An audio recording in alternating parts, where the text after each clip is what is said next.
बॉलीवुड में ना कुछ फिल्में अपनी कहानी की वजह से याद रखी जाती हैं, तो कुछ अपने किरदारों की वजह से।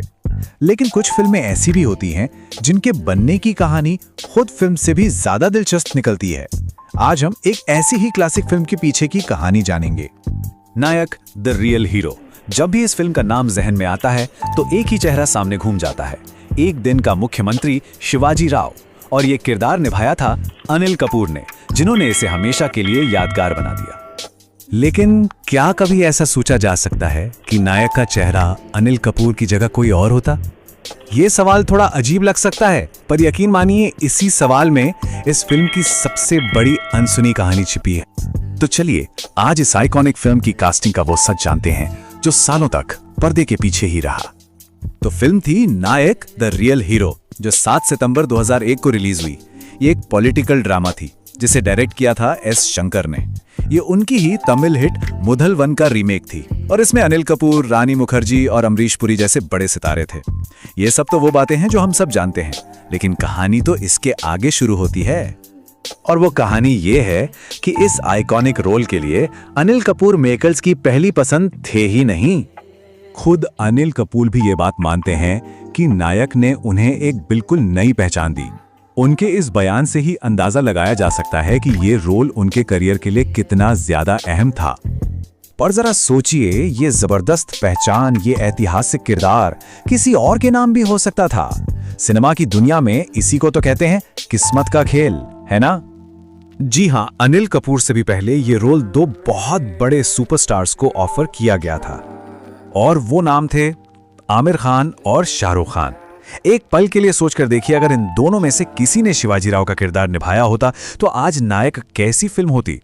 तो सवाल ये उठता है कि भाई आखिर क्यों इंडस्ट्री के 2 सबसे बड़े सितारों ने इतने पावरफुल रोल को मना क्यों कर दिया?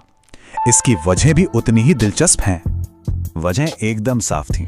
2001 में फिल्म फेयर को दिए एक इंटरव्यू में डायरेक्टर एस शंकर ने खुद ये खुलासा किया। आमिर खान के साथ दिक्कत ये थी कि कहानी को लेकर उनके और डायरेक्टर के बीच कुछ क्रिएटिव डिफरेंसेस थे, बात नहीं बन पा रही थी।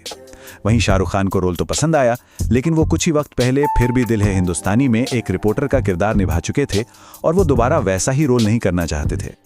और बस यहीं से कहानी में एंट्री होती है अनिल कपूर की, जिन्होंने इस किरदार को हमेशा हमेशा के लिए अपना बना लिया। अनिल कपूर की बातों से ही उनका जुनून साफ झलकता है। जब ये रोल उनके पास आया तो वो जानते थे कि उन्हें इस किरदार को सिर्फ निभाना नहीं है, बल्कि इसे जीना है। और उनका यही डेडिकेशन था जो पर्दे पर रंग लाया। और इस कहानी का सबसे खूबसूरत पहलू ये है कि इस कास्टिंग पर फाइनल मोहर जानते किसने लगाई? खुद शाहरुख खान ने। मतलब वही एक्टर जिन्होंने पहले इस रोल को ठुकराया था। ये बात वाकई कमाल की है। 2001 में फिल्म के ऑडियो लॉन्च इवेंट पर शाहरुख खान मौजूद थे और उन्होंने स्टेज पर कहा था कि ये रोल सिर्फ और सिर्फ अनिल कपूर के लिए ही बना था। अब सोचिए, जब एक सुपरस्टार जिसने खुद वो रोल ठुकराया हो दूसरे के लिए ये बात कहे, तो ये उस कास्टिंग पर सबसे बड़ी मुहर बन जाती है। और अनिल कपूर ने शिवाजी राव के किरदार में जान डाल दी। एक आम कैमरामैन जो एक दिन का मुख्यमंत्री बनकर पूरे सिस्टम को हिला देता है और जनता को उसकी असली ताकत का एहसास कराता है। ये किरदार आज भी लोगों के जहन में एकदम ताजा है। फिल्म को क्रिटिक्स और ऑडियंस दोनों से ही जबरदस्त प्यार मिला। ये इस बात का सबूत था कि कभी कभी जो होता है वही सबसे बेहतर होता है। शायद यही इस फिल्म की डेस्टिनी थी। तो ये कहानी हमें एक बहुत ही दिलचस्प सवाल पर आकर छोड़ देती है। क्या वाकई कुछ किरदार अपनी किस्मत साथ लेकर आते हैं जो घूम फिर कर सही एक्टर तक पहुंच ही जाते हैं? ये एक ऐसा सवाल है जिसका जवाब शायद सिनेमा के इतिहास में ही छिपा है। अगर ये जानकारी अच्छी लगी हो तो वीडियो को लाइक और चैनल को सब्सक्राइब जरूर करें।